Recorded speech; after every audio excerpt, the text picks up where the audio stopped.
Just want to say thank you to Dr. Chilton for sharing all the information, although I do have to point out one glaring mistake. I'm a pastor of a church right here in South Chattanooga, and we meet in this very building. Main Street is not the South Side. And I challenge all of you to quit referring to Main Street as South Side, because we are neglecting this entire community, which is the historic South Side, South Chattanooga. So, sorry, I hate to call you out on that, man, but I loved everything else. Just a quick anecdote, which actually speaks to your last question, sir, and it was something that I wanted to bring up here. Our church is one of the founding member organizations of Caleb. And the reason that I got into it, I've been here for 4 years, and like I said, my church is down here, and all of these issues are very close to not only the heart of our people, but of our action as well. And I was doing my due diligence, going to as many meetings as I could, and I began to hear this refrain repeated over and over and over from people at City Hall, at the chamber, at other places, and they said, "Man, Pastor Josh, it's going to be great that we have an ally like you in Alton Park. That way, when it looks just like St. Elmo, you'll be able to benefit from that change." And I looked at him, and I was like, nah. Because what that does is it displaces and it persecutes indigenous communities for the sake of things like gentrification and supposed innovation. And so here's my challenge to you guys today before we take off. How many of you would say that justice is a good thing? How many would say that we want a more equitable city? Man, you're acing it so far. Let me tell you another refrain that I hear time and time again, particularly from people who look just like I do.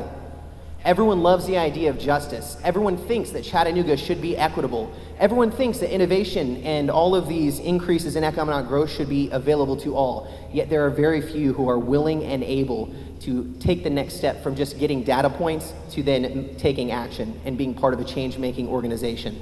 That's why I joined Caleb. I was tired of my voice being squashed and silenced or just simply ignored. And I found allies in this community who saw the same disparities going on and were willing to step in with one another to try and actually affect some change. I'm sick and tired of everyone just giving a head nod to things like justice and not being willing to actually act upon that. So my challenge to you is very direct today. You are all here for a reason. You all believe in equity and justice.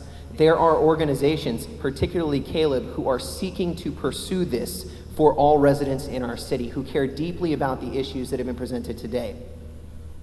There's a form. It's really easy, actually. It looks like this. It's a membership agreement. You are all part of an organization, a church, a labor union, something in this community. I know you don't simply exist as an individual. My challenge to you is to take this to your respective organization, your church, your labor union, and say, we need to be a part of this because I'm tired of talking about justice, but not actually acting with justice for me or my neighbors. To help us reach out to you as a follow-up to this, also please remember to drop off your worksheet to Michael. He's standing at the back table, looking like a salesman, but trust me, he's your friend. And last but not least, before we get going today, this whole thing was hosted by Caleb. We are Chattanoogans in Action for Love, Equality, and Benevolence. And our next meeting is on June 6th.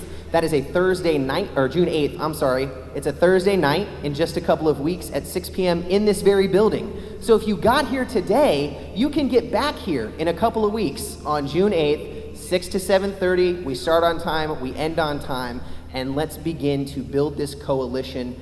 Leverage our collective voices for power in this community so that hopefully these jarring statistics can be turned around. All right? Just as a blessing for us, my church, we have a little motto that we abide by, and it comes from the Bible, which we subscribe to, but I think that its words are applicable to us all.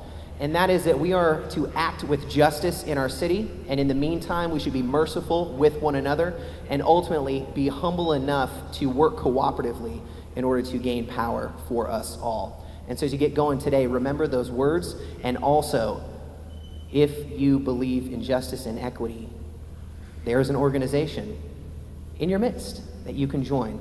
So show up at our next meeting on June 8th, 6 p.m., right here in this building.